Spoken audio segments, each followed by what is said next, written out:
Oh, hey, I didn't see you there. I was just grabbing something out of my cupboard. Isn't that a kooky little attention getter? So, what are we going to talk about today on Chat Speech? Well, we're going to talk about coronavirus do's and don'ts. What makes me qualified? Good old Chad Smith? Well, let me show you. That right there is an Associates of General Study. So I generally know what I'm talking about. This right here, an Associates of Applied Science. So I'm pretty much a scientist at this point. Not to mention I spent some time in the military and an avid woodsman. What is a woodsman?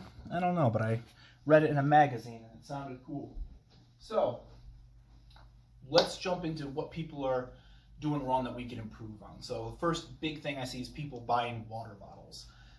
What logical context do we need them in? Are we looking at staying indoors for just 2 months? Or are we looking at a total world collapse? Yeah, clean water is super important for pretty much every aspect of living, but we don't need bottled water living in Michigan. And what I mean by that is, in Michigan right now, you are no more than 6 miles away from a source of fresh water. In fact, I read that on mlive.com. Links in the sources. So that bottled water that you're getting, it's kind of a waste of money. You should be focusing more on maybe cleaning water. And like I said, we're going to go out and we're going to get fresh water from any lake, river, stream. We're going to boil it, distill it. You can add a little bit of chlorine to it to clean it. Don't too much chlorine. And then the next big thing people are buying up, bread.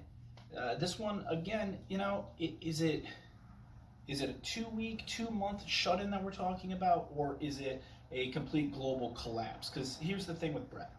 It's going to go bad, you know. It doesn't last forever, so it's not a non-perishable. But on top of that, people, again, have been making bread since 8000 BC, according to a History Channel article I just looked up. Sources will be included.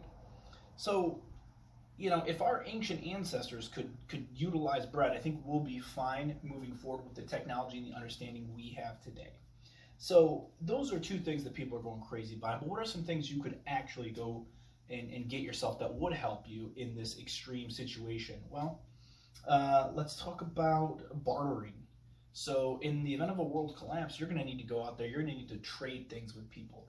Candy bars. Can't have Snickers without a functioning plant. So that's one thing that you could use to barter. People's favorite alcohols, goods like that. Next, let's talk about utility goods. So water cleaning kits, water testing kits. These are things that the industrialized world is providing to you right now.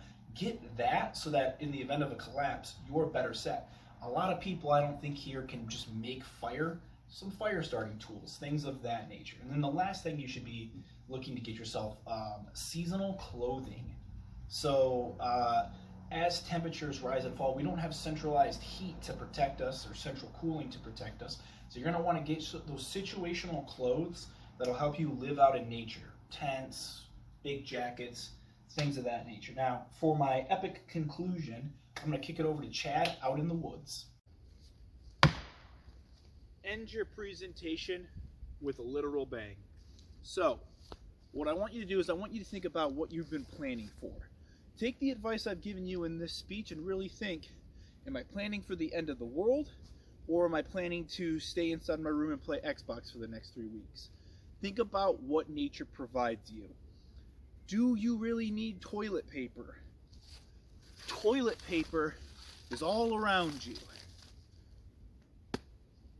If you can't trust me, who can you trust?